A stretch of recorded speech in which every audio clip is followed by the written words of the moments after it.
Olá, boa noite. Seja bem-vindo a esse tempo dedicado ao nosso Deus.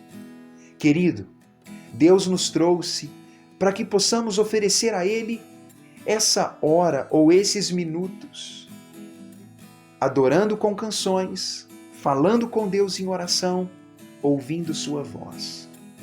Talvez a agitação da vida, as preocupações, as tribulações podem fazer com que pareça não haver nenhuma hora para dedicar a Deus. Mas eu quero te convidar a consagrar esse tempo para falar com Deus e ouvir a voz de Deus. Deus tem algo precioso para nos ensinar sobre o culto, sobre a maneira correta de ver Deus e Cristo. E eu espero que você abra seu coração para ouvir a voz de Deus. Adore a Deus.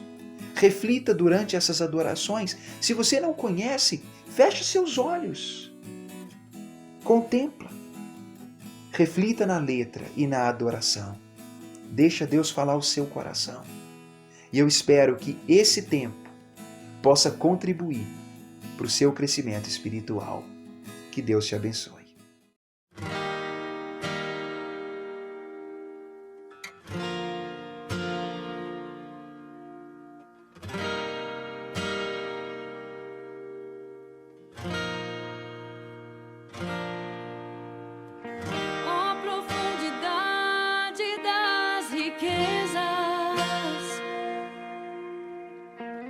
Da sabedoria e do conhecimento de Deus, quão insondáveis são os teus juízos, quão impenetráveis os teus caminhos. Quem, pois, conheceu a mente do Senhor?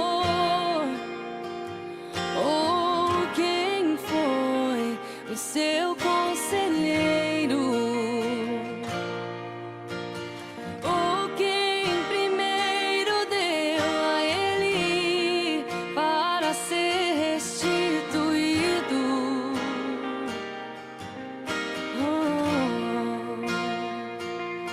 Porque dele, por meio dele, para ele são todas as coisas.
necessitam de um amor perfeito,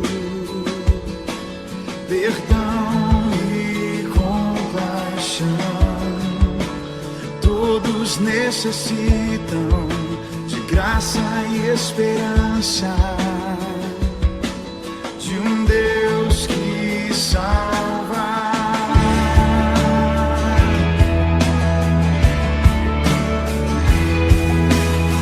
Cristo move as montanhas e tem poder para salvar, tem poder para salvar, para sempre, autor da salvação. Jesus a morte venceu, sobre a morte venceu.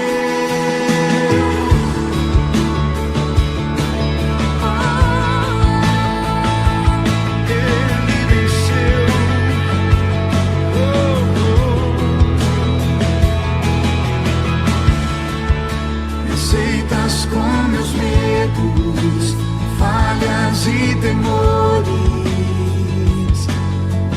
enche o meu viver, a minha vida entrego pra seguir teus passos, a ti me rendo.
Querido, eu gostaria de convidá-lo nessa hora a abrir a sua Bíblia no Evangelho de João, capítulo 2. Esse é o texto da nossa reflexão e eu quero te convidar a uma leitura começando no versículo 13. Evangelho de João, capítulo 2, versículo 13, a palavra diz assim: Estando próxima a Páscoa dos judeus, subiu Jesus para Jerusalém e encontrou no templo os que vendiam bois, ovelhas e pombas e também os cambistas assentados. Tendo feito um azorrague de cordas ou um chicote, expulsou todos do templo, bem como as ovelhas e os bois, derrubou pelo chão o dinheiro dos cambistas e virou as mesas. E disse aos que vendiam as pombas: tirai daqui estas coisas, não façais da casa de meu pai casa de negócio. Lembraram-se os seus discípulos de que está escrito: o zelo da tua casa me consumirá. Perguntaram-lhe, pois, os judeus: que sinal nos mostras para fazeres estas coisas? Jesus lhes respondeu: destruí este santuário, e em 3 dias eu o reconstruirei. Replicaram-lhe os judeus: em 46 anos foi edificado este santuário, e tu em 3 dias o levantarás? Ele, porém, se referia ao santuário do seu corpo. Quando, pois, Jesus ressuscitou dentre os mortos, lembraram-se os seus discípulos de que ele dissera isto, e creram na Escritura e na palavra de Jesus. Estando ele em Jerusalém durante a festa da Páscoa, muitos, vendo os sinais que ele fazia, creram no seu nome. Mas o próprio Jesus não se confiava a eles, porque os conhecia a todos. E não precisava de que alguém lhe desse testemunho a respeito do homem, porque ele mesmo sabia o que era a natureza humana. Querido, vamos orar ao nosso Deus? Pai amado, muito obrigado por esse tempo e por essa palavra. Espírito Santo do Senhor, limpa nosso coração. Limpa-nos, ó Pai, de todo pecado, de toda impureza, de tudo aquilo que mancha a nossa pessoa e atrapalha o nosso relacionamento com o Senhor. Ilumina também o nosso entendimento, para que possamos ouvir a Tua voz e para que essa palavra seja guardada em nosso coração. Eu peço, Deus, que o Senhor nos dirija, nos oriente e que essa palavra seja acolhida por nós como voz, palavra do Senhor. É a nossa oração em nome de Jesus. Amém. Querido, essa passagem, ela vem na sequência do texto da semana anterior, em que vimos Jesus transformando água em vinho na cidade de Caná da Galileia. Nós vimos que Jesus é provedor. E nesse texto de hoje, nós nos deparamos com uma passagem que é muito marcante, onde muitos têm visto um aspecto do caráter e do temperamento de Cristo que pode parecer divergente se comparado com o modo de vida comum de Jesus. Eu digo isso porque o tempo todo o ministério de Cristo é marcado por atos de bondade, de misericórdia, de compaixão, de paciência. E quando nós chegamos nesse texto, a imagem do Cristo fazendo um chicote e punindo pessoas, revirando mesas, expulsando animais, pode parecer um tanto severa demais. Mas, querido, eu quero te mostrar que Jesus Cristo, ele tinha zelo pelo templo de Deus, pelo culto a Deus, e Cristo quis mostrar como o costume, o padrão normal de vida do povo estava sendo incoerente com a maneira certa de se cultuar a Deus. Imagine comigo a cena, querido. Vamos voltar o nosso pensamento para aquele contexto e tentar imaginar a cena. Todo ano, no calendário judaico, no primeiro mês do ano, começando no dia 14 do mês, o judeu celebrava a Páscoa. A Páscoa era uma celebração desde a noite em que o povo israelita foi libertado do Egito. Eles receberam de Deus o mandamento de anualmente celebrar essa festa, que significa passagem, uma espécie de libertação. Anualmente, então, o povo judeu celebrava a sua libertação da escravidão do Egito. E Jesus Cristo estava na região da Galileia. E naquela região estava próxima à festa da Páscoa em Jerusalém. Eles deveriam então fazer uma viagem, vários quilômetros, até a cidade de Jerusalém, onde estava o templo. O templo que já tinha sido construído por Salomão no passado, havia sido destruído, reconstruído, e naquela época estava passando por melhorias, algumas reformas e embelezamento pelas mãos do rei Herodes. Então, em Jerusalém estava o templo, era a época da festa da Páscoa e todo o povo se reunia naquela cidade para celebrar. Jesus Cristo, ele foi, como era costume dos judeus, para aquele local. E quando ele chega em Jerusalém, querido, imagina a cena, o tanto de gente, a bagunça, a multidão de pessoas, a agitação. O texto disse que quando Cristo chegou ali nas imediações do templo, ele encontrou vendedores vendendo animais, ele encontrou pessoas fazendo comércio, pessoas que estavam ali trocando dinheiro. Naquela época, era costume o judeu pagar um tributo no templo, mas eles vinham de cidades diferentes, com moedas diferentes. E quando chegavam em Jerusalém, haviam aqueles que trocavam o dinheiro para a moeda aceita no templo. Então, imagine a cena: vendedores de animais que vendiam alimento e também animais que eram oferecidos no templo, aqueles que trocavam o dinheiro, um comércio enorme com uma grande aglomeração de pessoas. Quando Jesus chega naquele local, ele expulsa os animais, revira as mesas, ele disciplina aquelas pessoas e diz: a casa do meu pai, ela não é casa de negócio. Jesus Cristo, ele teve uma atitude que lembrou os seus discípulos de uma palavra no Salmo em que diz que aquele que viria para salvar os homens, ele teria zelo pelo templo e pela casa que leva o nome de Deus. Querido, consegue imaginar essa cena? Jesus Cristo ali, revoltado e de alguma forma dispersando aquele ajuntamento profano, aquele ajuntamento irregular. Aquilo não deveria estar acontecendo no templo de Deus. Talvez, enquanto eu falo essa palavra, você pode estar se lembrando que é muito comum o ser humano transformar o templo, o culto e o local de culto em lugar de bagunça, festa, comércio e profanação. Quando eu estava estudando essa passagem, eu me lembrei de um episódio curioso, querido. Não estou julgando o valor da igreja ou de qualquer igreja. Estou mencionando um fato histórico.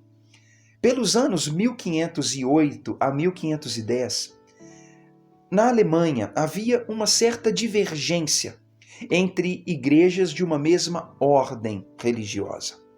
Lutero era um monge daquela ordem e no meio daquelas discordâncias e disputas, Lutero recebeu a missão de ir juntamente com outra pessoa até a cidade de Roma. Roma era o centro da igreja do mundo. E naquele período, eles foram até lá para resolver o problema na fonte, onde podia de fato ser resolvido. Quando Lutero então faz aquela viagem cheio de expectativa, porque ele iria aonde estavam os líderes, numa cidade que teoricamente levaria o nome de Cristo, que era o berço do cristianismo. Lutero então faz aquela viagem e a história diz que quando de longe ele avista Roma, ele se ajoelha, se prostra e diz: "Salve, cidade santa". Ele saudou aquela cidade como quem diz: nossa, que honra para mim chegar nesse terreno, nessa terra santa, consagrada a Cristo e à igreja. Bem, Lutero de longe teve essa visão, mas quando ele chega na cidade, a história diz que Lutero ficou amplamente confuso, chocado, estarrecido, porque o que ele viu não era nem de longe o que ele imaginava que veria. Ele viu pobreza misturada com o luxo e a riqueza da igreja. Ele viu comércio, ele viu pessoas roubando umas às outras, dando uma atenção exagerada ao dinheiro. Ele viu prostituição, ele viu crime, ele viu uma série de coisas que não se pareciam em nada com o local onde a igreja tinha a sua liderança e de onde vinha toda a direção para a igreja espalhada pelo mundo. A Bíblia, ela também nos narra nesse contexto um cenário parecido. Jerusalém era o berço, era o local dedicado ao nome de Deus. Mas assim, em Jerusalém, os homens transformaram o templo e o local de culto a Deus em um local de profanação. Lutero viu a mesma coisa em Roma. Você pode se lembrar de locais ainda hoje que levam o nome de locais de culto, mas que são locais de festa, bagunça e farra? Querido, onde há comércio, onde há bebedeira, onde há negociação financeira, esses locais costumam ser alvos fáceis para orgias e farras e festas. E acaba perdendo aquela identidade de local de culto a Deus. E como o ser humano é bom em perverter boas ideias em más ideias, muitos acabam indo a locais de culto, buscando outra coisa que não um tempo de adoração a Deus. Eu quero afirmar para você nesse tempo que nada disso deveria acontecer. O culto precisa ser coerente. O culto precisa ser saudável, querido. Nós precisamos trazer para a nossa memória, trazer para o nosso cotidiano e para o centro das nossas convicções o que é o templo, o que é o culto e o que nós devemos esperar desse ambiente. Meu coração fica preocupado e triste porque, infelizmente, as pessoas estão esperando receber do culto a Deus, da casa de Deus e do ajuntamento do povo de Deus aquilo que não é para ser oferecido ali. O culto, querido, e o ajuntamento para o culto de Deus, para a oração, não é para entretenimento, não é para lazer, não é para satisfazer necessidades nossas. Mas o problema da igreja e do povo de Deus atualmente é que as pessoas querem festa e farra e lazer em todos os lugares que vão. E com esse tipo de visão, as pessoas quando vão ao culto a Deus, elas costumam pensar assim: mas é monótono, é triste, é solene demais. E na verdade, as pessoas estão atrapalhando um projeto que é nobre e lindo de Deus, de unir pessoas em torno da devoção e da oração. E eu quero te mostrar como Jesus Cristo, ele pelo seu exemplo, como Jesus Cristo, pela sua atitude de combate àquele momento, àquela profanação, como Jesus nos mostra o culto coerente, sensato. E eu quero dizer que é tempo de compreender, querido, que o templo de Deus, ele deve ser tratado e visto como casa de oração e não como local de entretenimento e comércio. Grave essa frase. O templo de Deus deve ser visto e tratado como casa de oração e não como um lugar de entretenimento e comércio. Jesus Cristo disse, no texto que lemos, quando ele fala: tire daqui estas coisas, não façam da casa de meu Pai casa de negócio.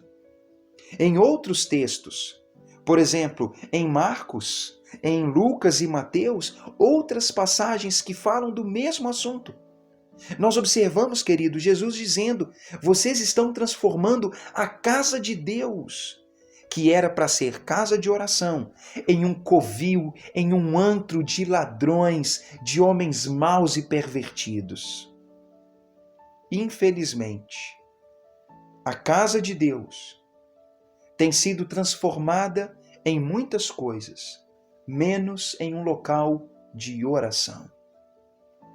Querido, o Evangelho de Mateus, ele diz que a casa de Deus tem sido transformada em antro de ladrões.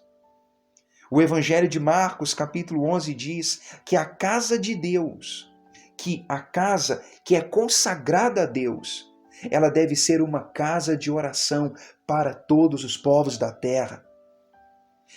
É assim que deveria ser, mas infelizmente não é isso que ela tem se tornado para a maioria das pessoas.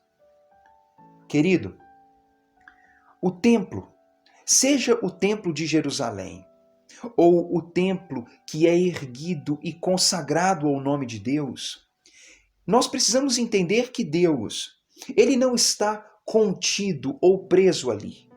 Se você observar o texto bíblico, lá no livro dos Reis, você vai ver que quando Davi, ou no livro de Samuel, quando Davi ele teve a iniciativa de construir o templo a Deus, Deus disse: Davi, eu não posso ser contido, colocado dentro de uma estrutura.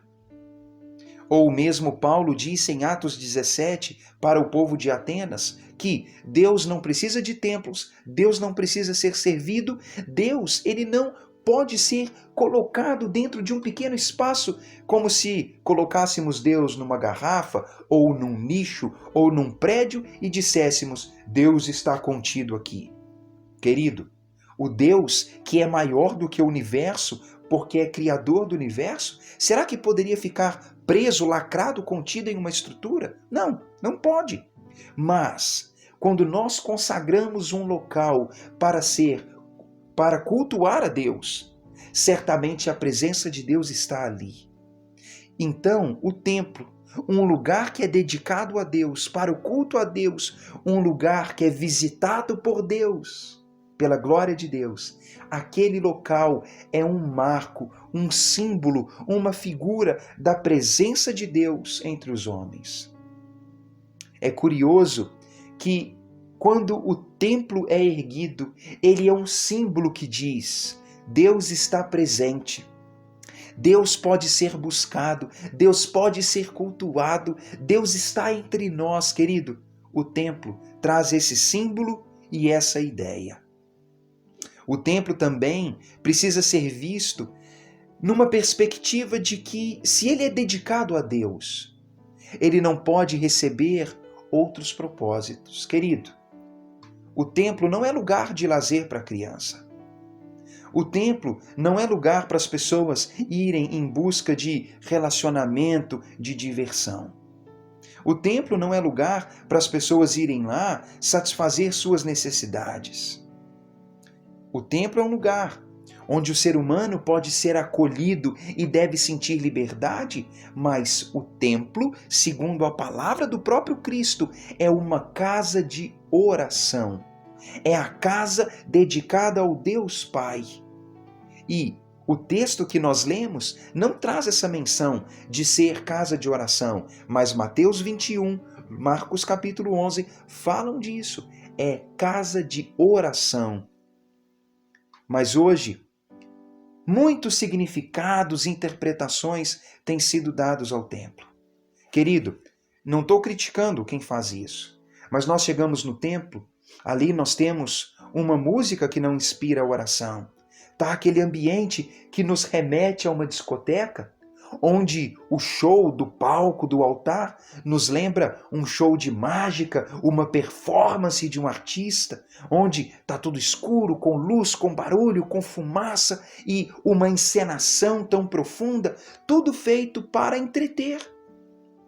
Não se assemelha muito isso que eu descrevi com os shows dos artistas, que preparam a estrutura e causam todo aquele frisson, aquele fascínio nas pessoas, tentando criar sensações.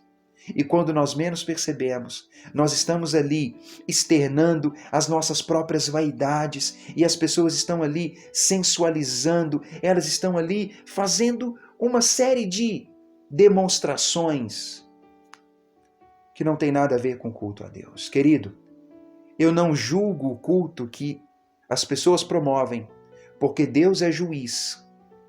Mas quando nós observamos o texto bíblico dizendo que a casa de Deus é local de oração, como se pode orar, como se pode devotar a Deus em uma atitude de contrição e humilhação, se a casa de Deus é um ambiente que costuma ser um local de festa, barulho e bagunça.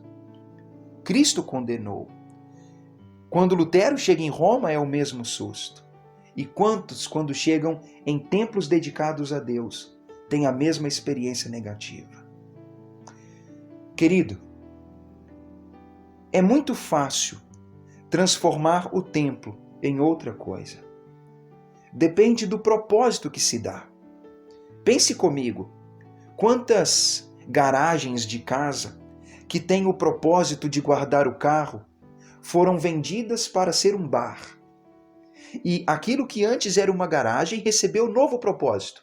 Agora é um lugar para as pessoas irem se divertir e beber. O mesmo local, propósito diferente.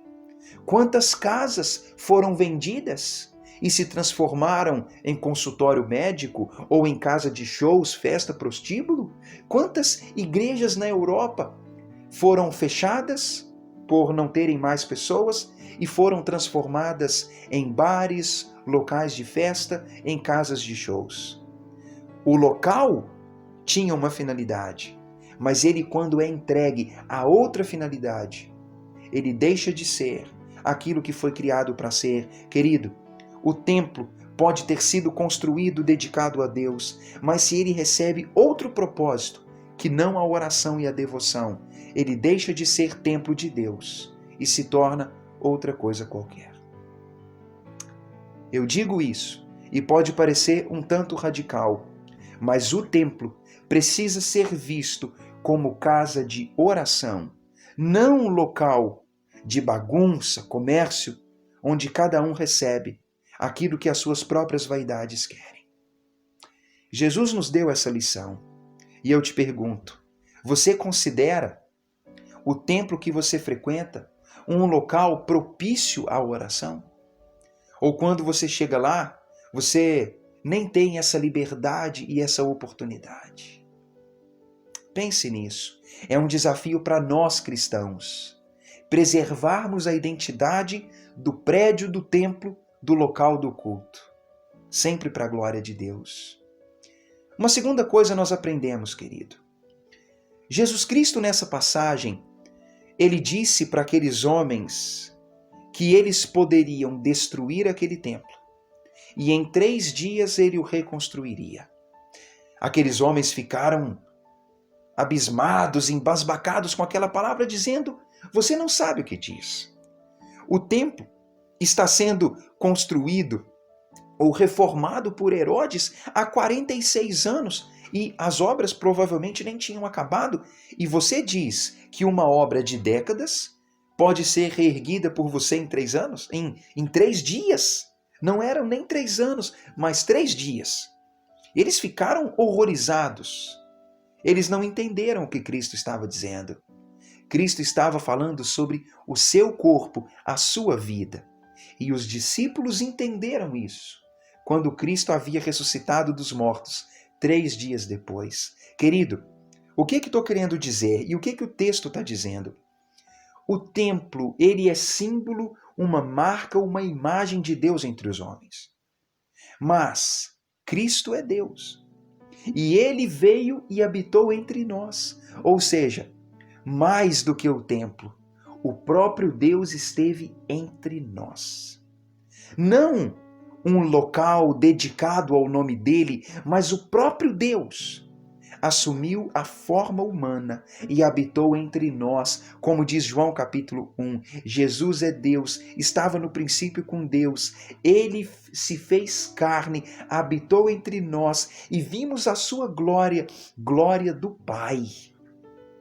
Então, querido, quando Jesus Cristo diz que ele poderia 3 dias depois voltar à vida, que ele poderia ser o templo que iria se reerguer depois da morte, aqueles homens não estavam entendendo. Sabe o que Cristo estava querendo dizer? Deus está entre vocês. E todas as pessoas, de todas as gerações, de todas as localidades, todos os que creem em mim e se entregam a mim pela fé são acolhidos, agregados e congregados em mim, nesse santuário, nesse templo, nessa morada que sou eu mesmo. Querido, o que Cristo estava dizendo é: se vocês vão ao templo para buscarem Deus, eu sou Deus e estou entre vocês. E vocês podem ser congregados em mim, em torno da fé que eu trouxe, unindo-se aos outros, formando um corpo e uma unidade. Efésios, capítulo 2 diz que Cristo uniu os povos no corpo seu. O capítulo 4 fala que a igreja, que o povo de Deus é a unidade que está formando um corpo em torno de Cristo. Colossenses capítulo 1 diz que a igreja é o corpo de Cristo e que ele é a cabeça da igreja. Querido, a Bíblia fala disso o tempo todo, que Jesus Cristo, ele forma um santuário, um povo, um corpo, um templo, por meio daqueles que creem e que se entregam a ele pela fé. Sabe de uma coisa, querido? Jesus Cristo, ele quer mostrar para nós que o templo tem valor, mas que a fé une os povos, todos os povos, e que Jesus Cristo, ele veio para todos os povos da terra, não apenas para aqueles que podem pisar no templo de Jerusalém, não apenas para aqueles que podem pisar no templo em uma cidade específica. A Bíblia diz, nas palavras do próprio Simeão, no início do Evangelho de Lucas, que Jesus é luz e salvação para todos os povos da terra. E ele mesmo disse em João capítulo 17, que ele estava levando em conta todos, de todos os lugares, de todas as gerações, porque todos aqueles que o buscam são congregados em torno dele. E que agora, todos os que estão em torno dele são templo, santuário, morada de Deus, casa de Deus, povo que é templo e habitação. Querido, Deus habita no meio do seu povo. Quando nós pensamos em igreja, quando nós pensamos em culto, nós precisamos pensar que Deus está no meio das pessoas.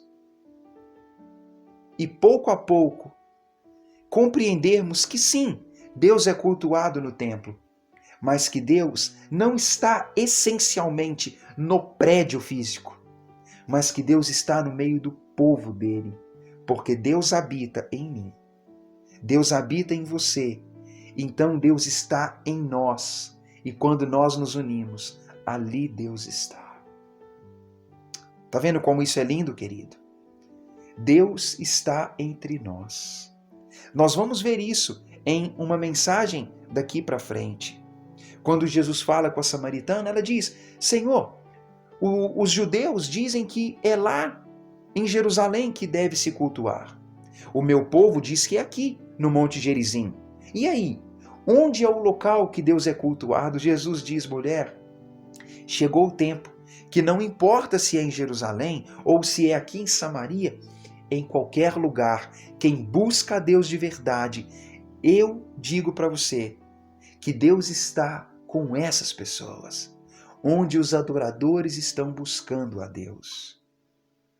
Querido, se você já se entregou a Deus pela fé, você é morada de Deus. E quando você se une em torno de Deus, de Jesus Cristo, com outros irmãos, não importa se são 2 ou 3 que vão orar contigo no monte, ou que estão na sua casa, ou se estão andando pela rua, ou jogando futebol, fazendo uma viagem, vendo o pôr do sol na praia, Deus está com vocês ali.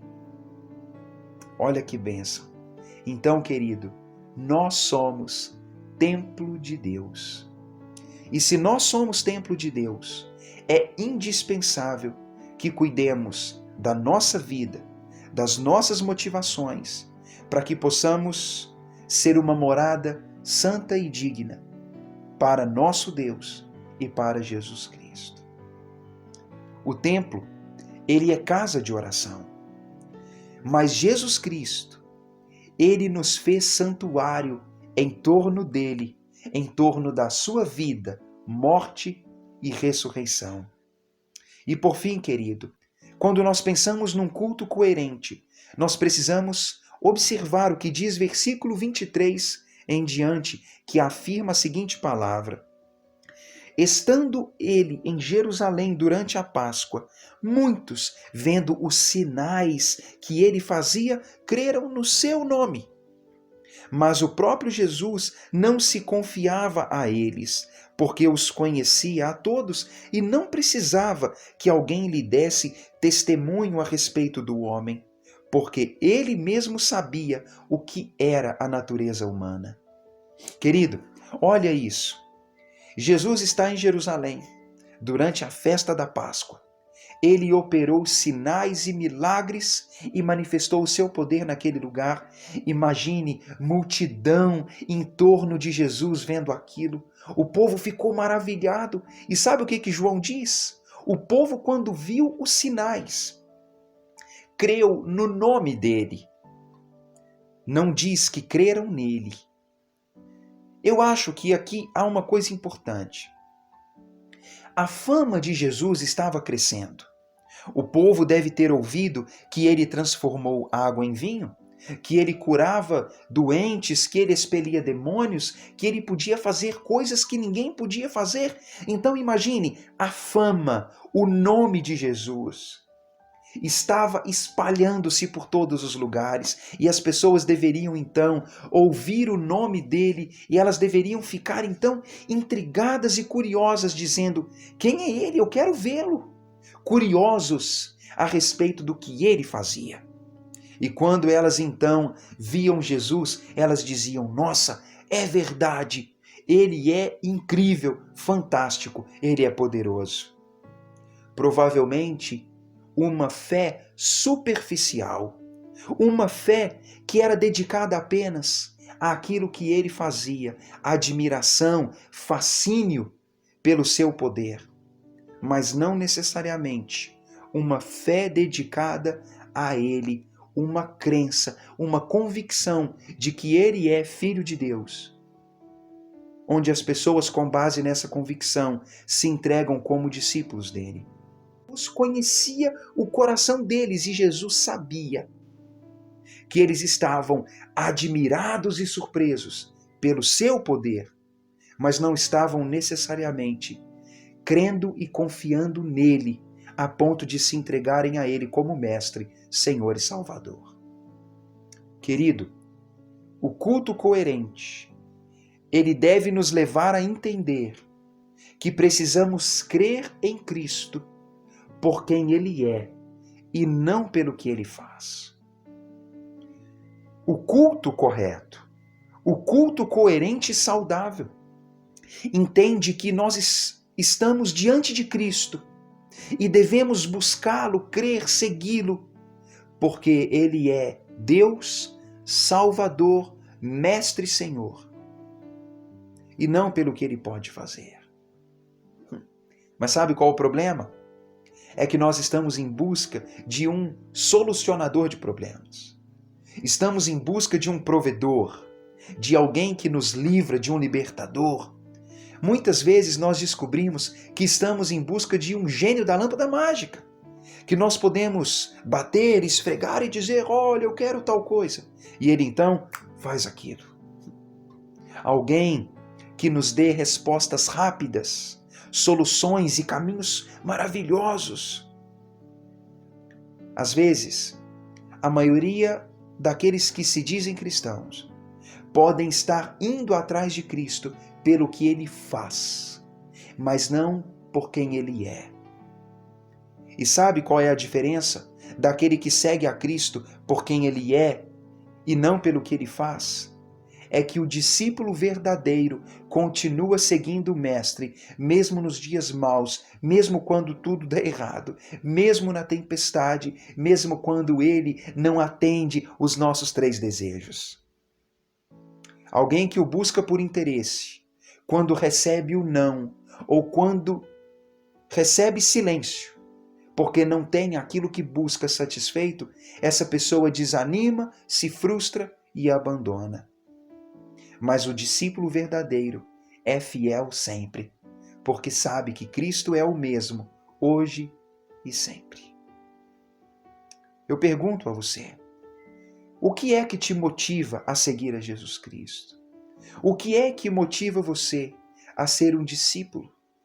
É o que Cristo te dá? É o que Ele te deu? É o que Ele pode te dar? Ou você o segue porque você tem fé e convicção de que Ele é Deus e que Ele pode te salvar eternamente? Sabe, ao longo do ministério de Cristo, muitos, quando o viram, se admiraram com o seu poder, mas muitos se admiraram com a pessoa dele mesmo. Eu quero te convidar, olhe para Jesus, veja quem ele é. Creia nele com o seu coração. Seja alguém que o cultua e o segue, porque ele é suficiente. Porque ele é Deus, é santo, é justo, porque ele é aquele que nos guia, que nos salva. Mesmo que ao longo da vida ele não tenha ação como o gênio da lâmpada que faz os nossos desejos acontecerem, mesmo que ele não nos livre de todas as tempestades e tribulações, nós podemos segui-lo por quem ele é. Isso é o que os discípulos fizeram. Foram leais quando viram os milagres, mas foram leais quando estiveram diante da morte e da dor e da perseguição, porque eles não seguiram o poder de Cristo, mas eles seguiram o próprio Cristo. Querido, essa passagem nos ensina sobre o culto coerente. Nós pensamos no local do culto como um local que é local de oração e devoção. Não é local de comércio, orgia, festa, farra. Não. É um local dedicado a Deus. Então, quando nós vamos ao local consagrado a Deus, nós precisamos ir para falar com Deus, para ouvir Deus. É isso que buscamos ali. Nós precisamos entender que a unidade de discípulos crentes na pessoa de Jesus, essa unidade é chamada de corpo de Cristo, santuário de Cristo. E nós somos esse povo em todos os locais do mundo, em todas as gerações, onde há alguém que crê, nós somos santuário de Cristo. E nós entendemos que é tempo de segui-lo por quem ele é e não pelo que ele faz. Jesus não se engana, querido. Ele sempre soube que a multidão que o seguia não estava seguindo pela causa certa. O tempo todo nós podemos observar isso. Jesus tinha uma multidão, milhares e milhares de pessoas andando atrás de si. Mas Jesus sabia que muitos estavam indo atrás dos pães, dos peixes, das curas, dos milagres. Não estavam indo por causa dele. Jesus conhece ainda hoje aqueles que de fato são dele e aqueles que não são. E é por isso que ele mesmo diz que no fim dos tempos, na consumação dos tempos, ele vai separar o joio do trigo, ele vai separar os verdadeiros discípulos dos falsos discípulos, porque ele conhece. E o que eu te convido nessa noite é: ame a Cristo e siga-o por quem ele é. Veja-se como santuário de Deus em unidade com as pessoas. Então, ame estar com o povo de Deus, fora do templo, fora da casa de oração. Procure Deus em unidade com outras pessoas, por onde você estiver. Celebre mais a comunhão. E quando você estiver no templo dedicado a Deus, se lembre, é uma casa de oração e não uma casa de entretenimento. Eis aqui algumas advertências, e essa é a palavra de Deus para nós. Vamos orar. Amado Pai, nós te glorificamos por essa palavra e por essa instrução. Esse texto, Deus, é necessário e urgente. Nós temos, ó Deus, uma habilidade muito estranha de transformar os propósitos das instituições e das coisas e das relações. O templo, Pai, a igreja, infelizmente têm sido transformados em muitas coisas e acabaram não sendo mais um local de oração e de devoção. Infelizmente, Deus, a sublimidade, infelizmente, Deus, a solenidade do templo como um local onde se derrama o coração e a vida já tem se perdido, Pai, porque as pessoas têm feito da casa do Senhor local de comércio, de bagunça, de farra, local de ladrões em um covil de salteadores. Deus, santifica, Pai, a tua igreja e santifica, Pai, os locais que têm sido dedicados ao culto ao Senhor. Eu quero te pedir, Deus, ajuda-nos a nos ver como santuário do Senhor. Ajuda-nos a nos ver que nós, o povo que te segue pela fé em Cristo, que a nossa unidade é o corpo, o santuário, o templo do Senhor. Então, Deus, estimula-nos a unidade fora do templo físico. Ajuda-nos, Pai, a congregarmos mais onde estivermos, em nome do Senhor, celebrando o Senhor e a fé. Mas nos ajuda também, Deus, a buscar o nosso Cristo por quem Ele é e não pelo que Ele faz. Livra-nos, ó Pai, de sermos interesseiros e de sermos pessoas que estão barganhando contigo. Ajuda-nos, Pai, a te buscar com fidelidade pelo que o Senhor é.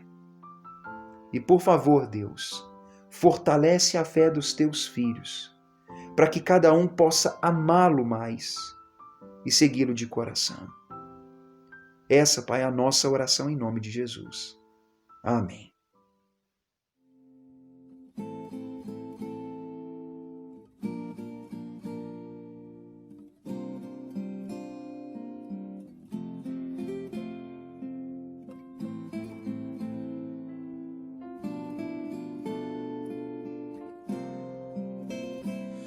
Amigos são especiais,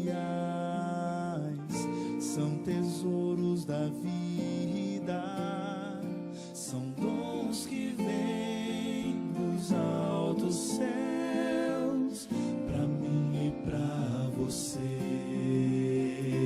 Mas no tempo em que estivermos juntos, falemos de Jesus e do amor que nos tem demonstrado, vindo aqui morrer numa cruz. Eu quero amá-lo mais, cada dia em meu viver. Quero amá-lo e de coração, e quero pronto estar quando tudo aqui findar. Eu quero ir a Cristo e o abraçar. Eu oro por você, para que possa amá-lo mais.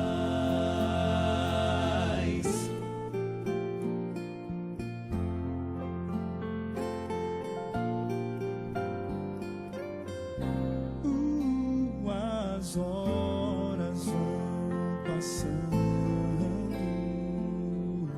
o tempo nunca para, a vida certamente vai chegando ao seu final. Quando esse mundo alcançar seu fim, veremos a Jesus. Será que ele dirá então: esse é um servo fiel? Eu quero amá-lo mais, cada dia em meu viver. Quero amá-lo e de coração, e quero pronto estar. Quando tudo aqui findar, eu quero ir a Cristo e o abraçar. Eu oro por você, para que possa amá-lo mais. Eu quero amá-lo mais, cada dia em meu viver. Quero amá-lo e de coração, e quero pronto estar. Quando tudo aqui findar, eu quero ir a Cristo e o abraçar. Eu oro por você, para que possa amá-lo mais. Eu oro por você, para que possa amá-lo mais.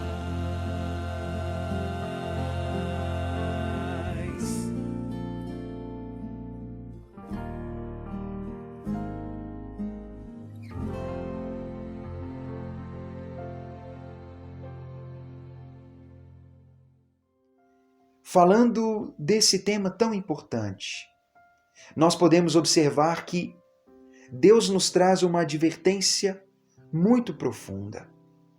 O culto precisa ser coerente, saudável e solene. Muitas vezes, nós nos deparamos com as nossas próprias vaidades, querendo satisfazer as nossas vontades no culto, na comunidade, na igreja e no templo. O templo de Jerusalém foi transformado em casa de comércio e bagunça, e Cristo condenou. E quantas pessoas hoje, quando vão ao templo, que é uma casa de oração, nem ao menos conseguem falar com Deus, ouvir Deus pelas Escrituras. Eu me lembro do texto bíblico que, naqueles dias, lá do passado do povo judeu, como diz 1 Samuel, Ana, mulher de Eucana, uma mulher que era estéril e não tinha filhos, ela foi até o templo e ela chegou naquele local. Ela derramou seu coração na presença de Deus. Ali, na solenidade daquele local, ela encontrou um abrigo para a sua oração e para as suas lágrimas. Ela derramou seu coração na presença de Deus e Deus falou com ela. Um local solene, consagrado a isso. Hoje, querido, nós precisamos do templo para que nós, assim como Ana, possamos ir até lá e derramar o nosso coração, como Davi fazia, como homens de Deus faziam. Será que hoje nós podemos fazer isso ainda? Ir até o templo consagrado ao nome de Deus, para falar com Deus, para ouvir a voz de Deus pela instrução.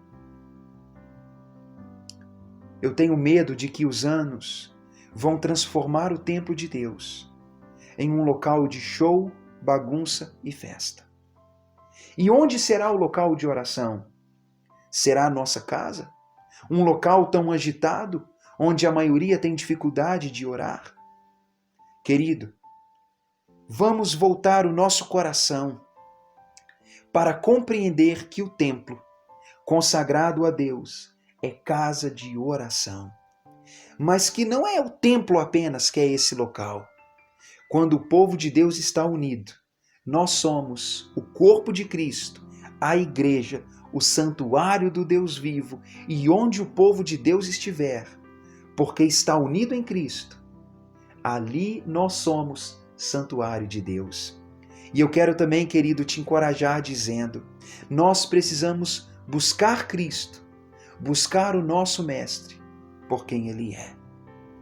Seja fiel a Cristo, em dias bons e maus, no dia da felicidade e no dia da tempestade, porque Deus é maravilhoso. Querido, ame a Deus, ame-o mais, cada dia, enquanto você viver.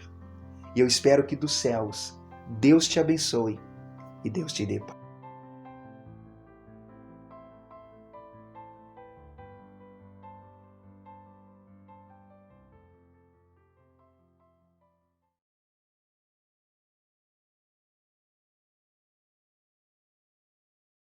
Paz.